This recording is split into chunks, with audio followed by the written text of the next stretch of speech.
This is an intergenerational story project that we're going to now make a full-time program with the help of the library. So we're very excited about that. And we'll be able to engage the community more and more and do more and more with this project. Well, first of all, my name is Ariel Soto. Well, that's in English, but in Spanish is Ariel. And I'm originally from Chile. I've been in the States for about 5 years. So you said 10 minutes, so I have to see if I can do this in 10 minutes. But I'm 21 years old. Well, soon to be 21. Coming up pretty soon. And I'm a dancer. I do folk dances. I can do all Chilean dances all the way up to Mexico. So I really love the folklorico dances. So it's been a passion for me for a couple of years now. And because of that, I had that wonderful opportunity to come to the States.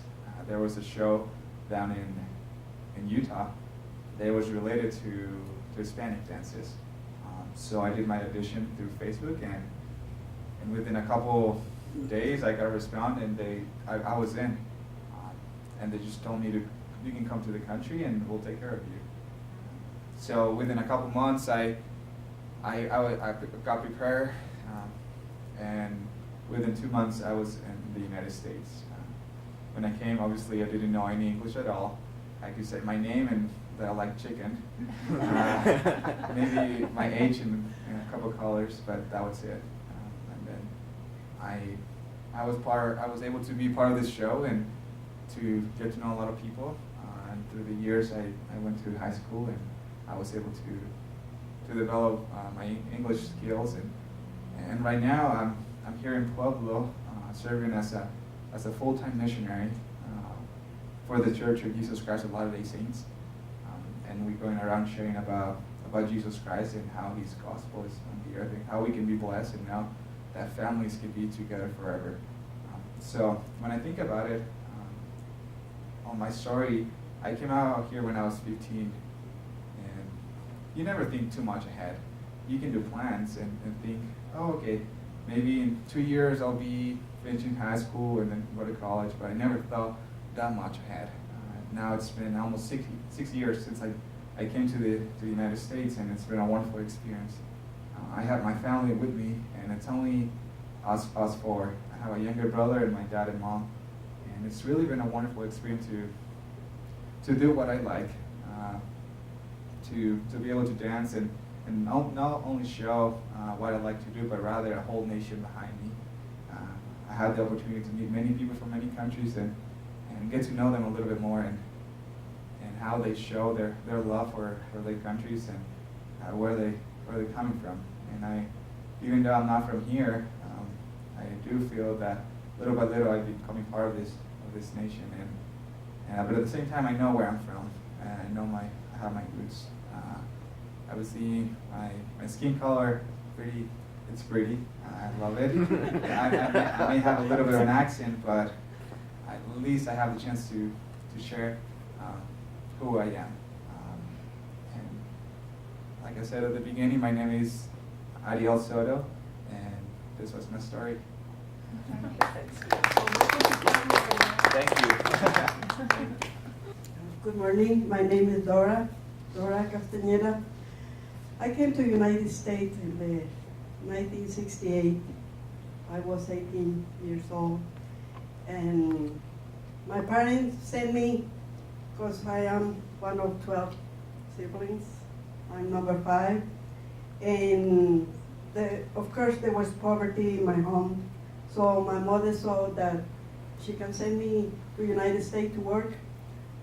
She met some people that came to work in different things. So when I was 18 years old, it was easy to travel to the United States. So when I turned 18, my mother went to get me my ID. And the next day, when I got my ID, she went to get me my passport. And she found a travel agency that these people, they sell you the fair trip. So they got you your visa. So I didn't have to do anything. I just bring my passport, and in a week I got my visa, all my papers, and there you go, my mother say. So my older sister, she was in New York already, working in a factory. So when I got to New York, I got a job already, making $1.64 an hour, 1968. And when I traveled was in November, and I was 18 years old, and I didn't know, the weather, how the weather was, because in Guatemala there is, they used to call it eternal spring. It was a spring all year round. So I was wearing sandals, and when I came to New York, it was about 20-something degrees, can you imagine? But then I got sick. I couldn't start working the following week. And I rent a room. It was $20 a week. And some people rent the basement. And then I started working. And I had to pay my fare. I had to send the money for the fare, for the airfare. And well, then I started to work 2 jobs because one was not enough. I had to help my family because I have five brothers and sisters that they were at school. And there was not enough money that my father used to make. And but I was happy to be in the United States. And then I met my husband, and we were friends, but I had to work a lot, and that could be a love story for your next. Oh, good. Yeah. And then when I started to work, I remember I went to work in a factory doing jewelry, painting jewelry, and belts and earrings and all kinds of jewelry. And I remember that there was a lot of people from South America and Central America working there. And I remember that when immigration used to come to the factory, and everybody ran away. And I just sat there because I didn't know about immigration. So after 3 times when immigration came, but they were looking for somebody. It's not that they were doing raids like they do now. So one time, at the 3rd time, I stand up, and I remember that I was from Central America, and the chair lady asked me, "So you too?" She told me. And I said, "Yeah, no, you sit down," she told me. "You can be okay." So I remember all the raids that immigration used to do. But then after the raids, the boss used to ask us, "Do you know somebody that needs a job?" Because there was too few people working, doing the job that they need. And then a few years later, my family started to come. In 1976, there was an earthquake in Guatemala. And so my parents, they lost their house and everything. By then, my older brother went to the army, and he got his citizenship because of that. And then we had to send for our parents. And then my parents came, and almost the whole family came after that. I had to work 2 jobs to help them. So I was never able to go to school because of that. I tried to go to school, and I had to stop because I had to work 2 jobs. But then my parents came, and then was when all of us got our green card because of them. But we were working hard, my brothers and sisters, able to help the whole family, But then I got my GED, thinking to get a better job, but it still was not enough because the need was big. So years went by, and until 2010, I applied for my citizenship, and I have an experience getting my citizenship. I got my appointment in Colorado Springs, and I went, and I thought everything was right. But then the lady that's helped me in Catholic Charities, I saw the paperwork that there was a question that she didn't fill it up. So I told her, you know, I don't want them to think that I'm lying or that I live this because of purpose. So she told me, you know, so now I have to go with you because they can tell you not or something. They're going to ask you a question that you won't be able to answer. So when I got there, you know, they have information that I didn't know they have it. So all my paperwork was fine, according to me and to the lady that's helped me. But then when she started to interview me, she said, you know, you were deported in such a year and such a place. And I say, no, I was not deported in the whole time I've been here in the United States. And she told me, you have to remember, yes, you were deported in such a year because you crossed the border. And I say, thanks God, I never had to cross the border illegally. And she said, well, you have to recall, maybe you don't remember, but you did. And the lady was with me, and she was telling me, how comes you didn't tell me that you were deported? And I said, you know, I never did. So the lady that was interviewing me, she told her, you know, let her alone answer everything because you're not helping her. So the lady asked me, she said, I'm going to ask you one more time. You were deported in such a date, I don't remember the day she told me. And I say, I'm sure I was not deported. And she told me, you know, you got your green card through your father. Maybe your father knows. Maybe if you ask her. And I said, you know, my father is 95 years old. How can I ask him? He doesn't even remember that I got my green card through him. And she said, well, you know, I'm going to ask my superior, she says, and you wait here for me. And the lady that was trying to help me, she said, you just have to say, you have to say yes, that you were deported, and that's it. They're going to give you your citizenship. And I said, but that's going to be a lie. And I didn't know that in the room there was cameras and recording everything. So when she came, she said, you know, so since you say that you was not deported, we're going to hold your papers. And I say, well, I know I was doing the right thing. So the lady was because I paid her to do all my paperwork.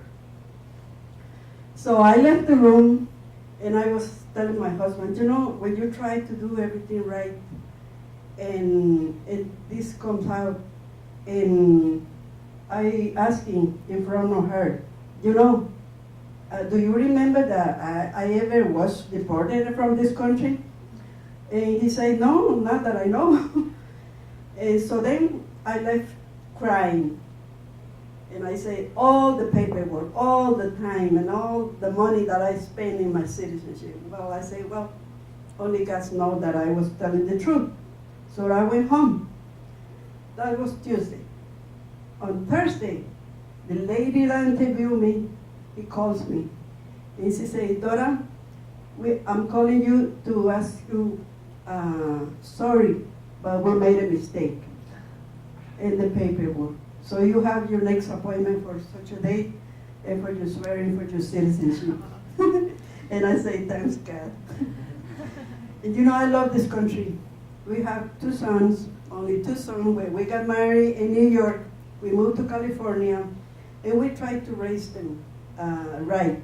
I grew up in the Baptist church, And I was obedient. That's why my mother sent me here, because she know that I could come and help them with my siblings, brothers and sisters. And so our two sons grew out to be airmen. Both of them, they went to the Air Force, and they're proud to be Americans. And we like it here. So lately we came to Pueblo, and we like Pueblo, we like Colorado. And they came to visit us, and they love the landscape, the mountains and everything. And they would like to move to here later on, but we don't know if they'll be able to. So Pueblo, I like the people. When my sons comes to visit, they say that they never been in a place where people are so kind, everybody say hi, and not everywhere is the same. So we're glad to be here and all the help that we get. But I work volunteer work for 4 years in the SRDA when we first came here, because we want to help the community too. So that's my story. My name is John Sanchez. I was born in Puerto Rico, San Juan, Puerto Rico. For those of you who don't know where that is, if you were standing in Miami Beach and you look south and you go 1,000 miles, air miles, then you will be in Puerto Rico. It's an island surrounded by the Caribbean on one side and the Atlantic on the other. In 1941 is the year that I was born. You know what was going on in the world here in the United States in 1941. We were at war, Japanese attack. And so the United States went to war. So the economy in Puerto Rico, where I was born, was really, really bad in the 40s. So bad that we didn't have any food to eat, believe it or not. I remember my mother, and I try not to get emotional when I do this, because I do it very often when I think about it, putting 5 kids to bed with a glass of sugar water. We didn't have any food. We didn't have any money. So my dad finally decided that things were so bad in Puerto Rico that they were going to go ahead and sell the little shack we lived in and move to New York. At that time, I was 8 years old. And there's 5 kids in the family. My sister was the oldest. I was the oldest boy. In order to make the move, my dad couldn't afford to fly the whole family to New York. That's where they were heading. Of course, remember, I'm only 8 years old, so where in the hell is New York? I have no idea. And they were going to leave myself and 2 other brothers, younger than I was, with our grandparents who lived in a sugarcane plantation on the island. And that's what happened. He took my sister, my mother, my young baby, he was still a baby brother, and they said, we're going to send for you as soon as we get jobs in New York. Okay, well, the day came and they took us to the plantation where my grandparents were, and they left. Now you think about that.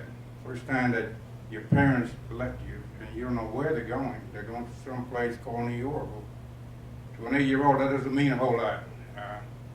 And so we stayed with our grandmother. We went to school. 6 months went by, and then 9 months went by, and then a year went by, and we have never heard anything whatsoever. No communication back then. There was no telephones. There was no post office. There was no anything out there in that island. So we didn't have any communication. I didn't. Of what was going on with my parents. Finally, the day came over a year later, and they had jobs in New York, and they sent fares for us to get on an airplane and leave Puerto Rico. By that time now, I'm almost 10 years old. And so we get in this airplane, we take off in New York, and we didn't have big jets back then, so it took almost all day to fly from Puerto Rico to New York, to LaGuardia Airport. Of course, we were minors, so we were assigned to a flight attendant to take care of us until our parents were there. We landed at LaGuardia. We get out of the airplane. We were the last to get off the airplane. And she said, "You don't see your parents?" I said, "No, they're not here."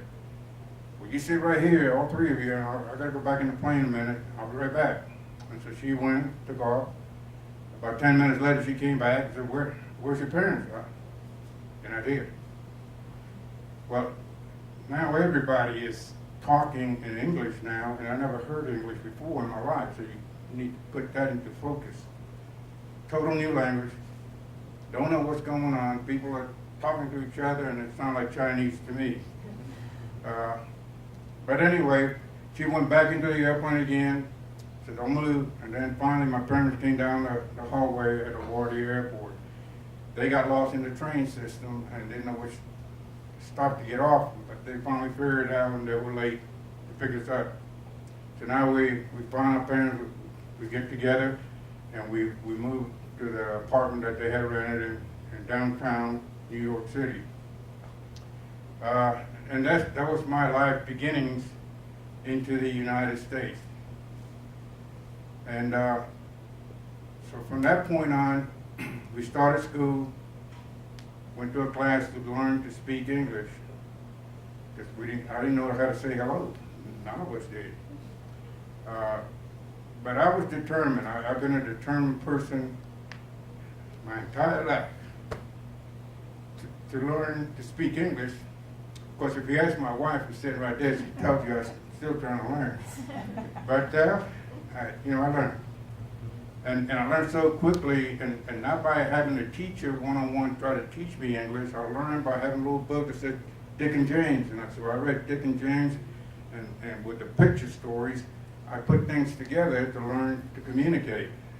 And I did it so fast that in 90 days from the time I started that, I was able to translate from a teacher in the classroom to a Spanish lady that walks in with her son, and they can communicate. So she called me to translate, and I've only been here 90 days in the classroom. That's how quickly I started putting things together as far as the language.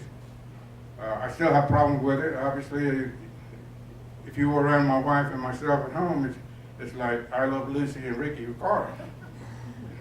Always fighting about communication.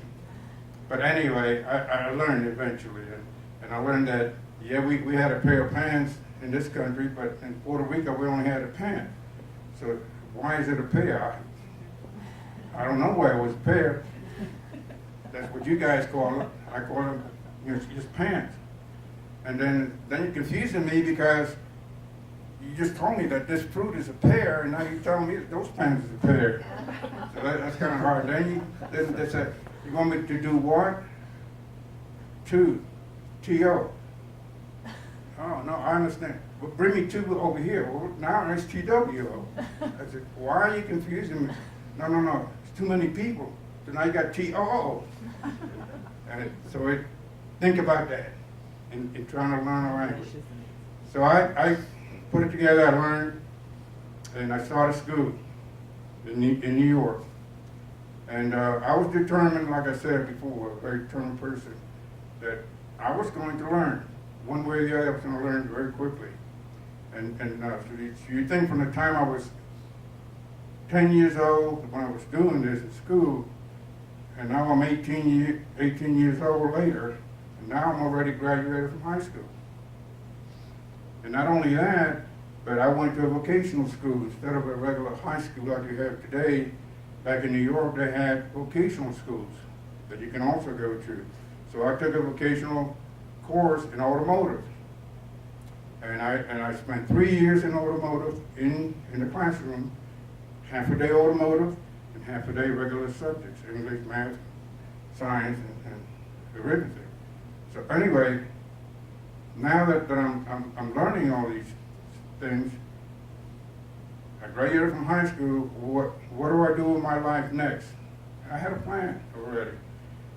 I knew that the draft system was on. I knew that I had to go to the Army or the Navy or the military. So I decided, instead of being drafted which is 2-year service. If I volunteer, it's 3-year service, but then if I volunteer, then I have a right to request what I want to do with my life in the military.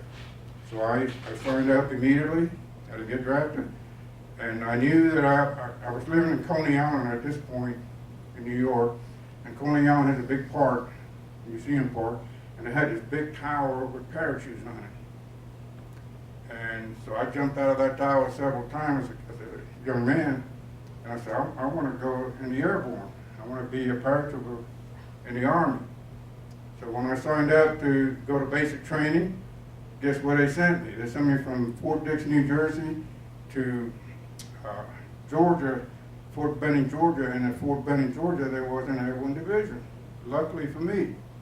So I took the physical while I was going through basic training. I took the physical for airborne because it's a little bit harder than just regular Army. And I passed the physical, but I couldn't join them because I was still in basic training. And then not only basic training, but then you have the advanced basic training that they moved you to another post. But since I took the physical and passed it, I was going airborne whenever I finished basic training. Well, that was great, but now I was in Fort Jackson, South Carolina, doing the second 8 weeks of training. And so they got everybody ready to finish the training course, and I was telling everybody, I hate to see you go into Korea, because I'm not going. I'm going to airborne training. And somehow, it happens, the orders came down, and the sergeant says, "What did you say about airborne training?" I said, "No, you're going to Korea, buddy." I said, "No, I'm not." I said, "I took the airborne training, and I'm going airborne." He said, "You don't understand, these orders came from Washington, and you're going to Korea, and you got to take all these shots, 13 shots that you have to get in order to go to Korea." And they made me take all the shots, but I was still saying, I need to talk to somebody that can listen to me. So they took me to the company commander. I told him the same story I just told you.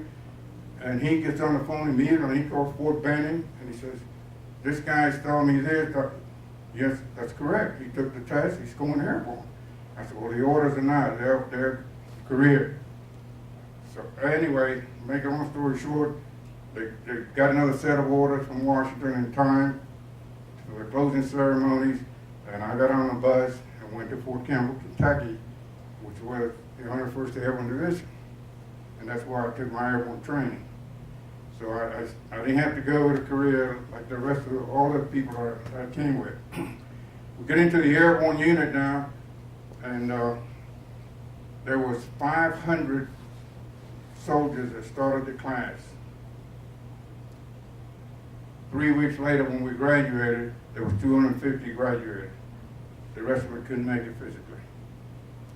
I made all my jumps, I was qualified, and then I went to work in the motor pool. In the motor pool, because I was in maintenance. In the maintenance motor pool, there was a sergeant that realized that I had all this training in school during the high school years. And he says, "Man, where did you learn all this stuff?" I said, "Well, I gave him the story." And he was impressed enough with what I told him and the work that I was doing there, that he put me, unbeknown to me, he talked to the company commander, and there's one soldier out of several posts that is selected to go to a special school in Aberdeen Proving Grounds, Maryland. And again, I'm in the airborne.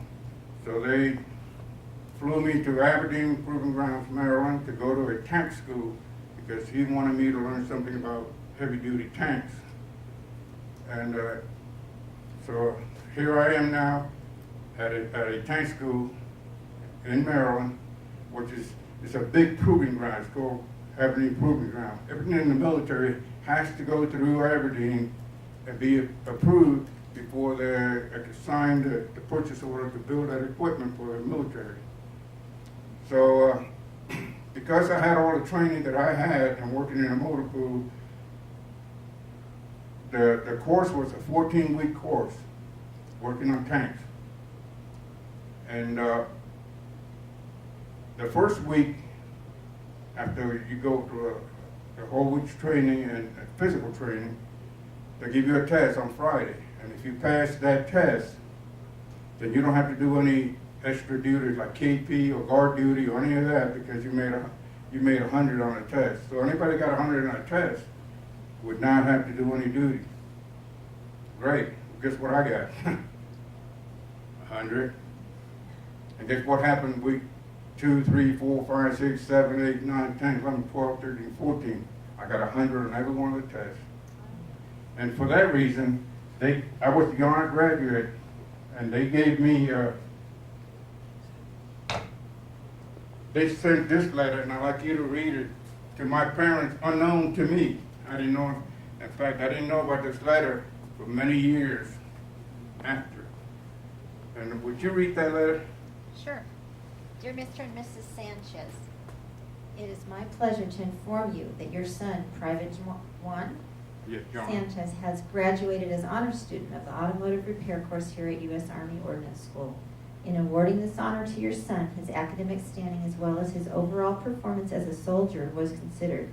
He had the highest academic grade of 27 students in his class. No doubt this worthy accomplishment has increased Private Sanchez's self-esteem and in addition will make you justifiably proud of him. My years of experience in dealing with men has convinced me that a man's ability is a reflection of able guidance given him by responsible parents. Private Sanchez's accomplishments are outstanding and will make him a better soldier in service in his country. His conscientious application to duty as a student and his ability as a soldier are in keeping with the best traditions of the service. Thank you very much. Now, I'm only 21 years old. You know, I haven't been in this country very long, and I was able to accomplish that. So then I went to the jump school. Like I said, I already was in jump school.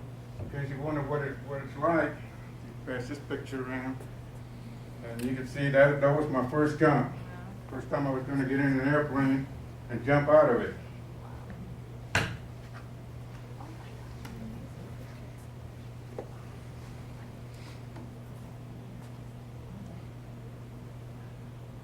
And when you pass that around, you get an idea what the school looked like and what a tank looked like that I went to. And that's the school that I was the honor graduate on. That was very helpful because not only was I the honor graduate, but unbeknown again to me, the honor graduate, regardless of who he was, would get an automatic promotion. So I got another stripe automatically in 14 weeks, while all my buddies back at Fort Campbell, Kentucky, when I came back, I had more rank than they did. They couldn't believe it. So I was on the move. I made a whole bunch of jumps, a lot of stories about the jumps. Believe it or not, I still jump. And I'm only 76 right now. Still jumps. And so you don't have to take my word for it. This is a picture, and I'll pass it around. And it's got a date on it. And this is in Penrose Airport. And I'm still jumping out of airplanes at 76. Good for you. Okay? So now I'm done with the military life. I served my 3 years. I was honorably discharged, and now it's time to really start my career. So I started working for a company in Nashville, Tennessee, because Fort Campbell and Nashville is pretty close. And so I stayed in the South, and I went to a company named Ryder Truck Rental in Nashville, Tennessee. Remember now that I've had 4 years now of automotive training when I went to Ryder. And when I went to Ryder and filled out my application, the service manager who interviewed me said, "We can't hire you." I said, "Why not?" So because you're well too qualified for this job. And there's no way we can hire you. And I said, well, I'm determined, remember the word, I'm determined to move on. And I told the service manager, if you just give me an opportunity at anything in here, eventually I'll work my way into the shop and be a mechanic. He said, you willing to do that? I said, absolutely. Guess what they put me? The only thing that was available was working on a service island, pumping fuel into vehicles and washing trucks. And of course, I was very young then. Most of the people, the mechanics, were a lot older than I was. And, but I was determined. I stayed on the service island for about 90 days, fueling trucks and washing trucks, and eventually worked myself into the shop. And once I got into the shop, I started working as a mechanic. The service manager had a big library of manuals, the procedures of rider maintenance programs. And this is the procedure that we all follow. This is the Bible, they call it, of rider maintenance department. And so what I asked the service manager, you mind if I stay after work and read some of those manuals? He said, knock yourself out. So I took the manual one page at a time, and I went through the maintenance manual all the way through it, all the procedures the rider had set up for the maintenance department. Within 6 months, I had all that memorized in my head. And I said to myself, if he's the service manager, I'm going to take his job. And that, again, determination. 3 years later, I became the service manager in that location. And from there, the rest becomes history pretty fast. I became a night supervisor, I became a service manager, then they moved me to another location because they needed somebody with experience. So I went and opened up a different location, about 40 miles away from Nashville, and I was doing that by myself. I worked almost a year doing that by myself, and I guess the business got so big I had to hire another person.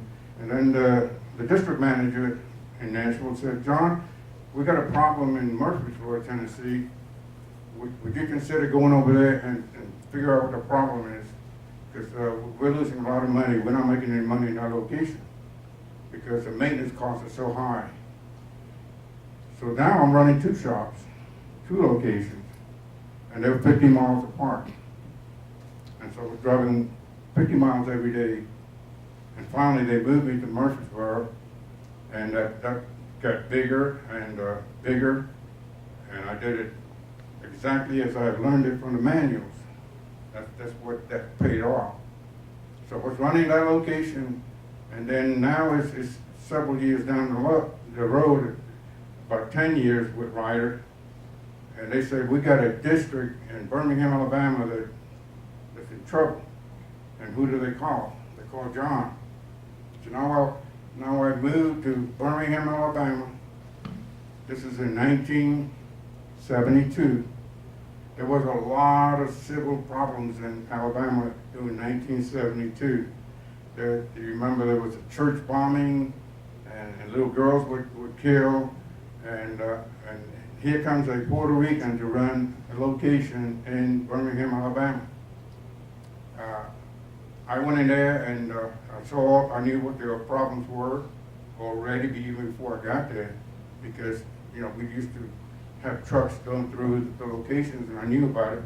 But anyway, bottom line is, I took the operation that was in really dire needs of help, and I turned it around in 12 months.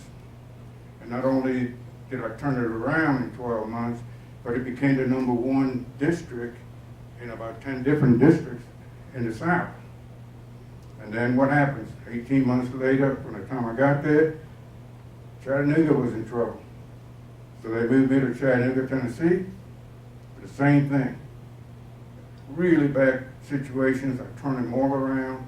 I hire people, I train people, I fire people, I put the operation back into where it's supposed to have been. And then from then on, it's just one after another. They moved me, relocated me physically 16 different times in my career with Ryder. And everywhere I went, I worked in Denver, I worked in Miami, I worked in Charlotte, North Carolina, Birmingham, Alabama, Nashville, Murfreesboro, Gallatin, all of those locations that they moved me to.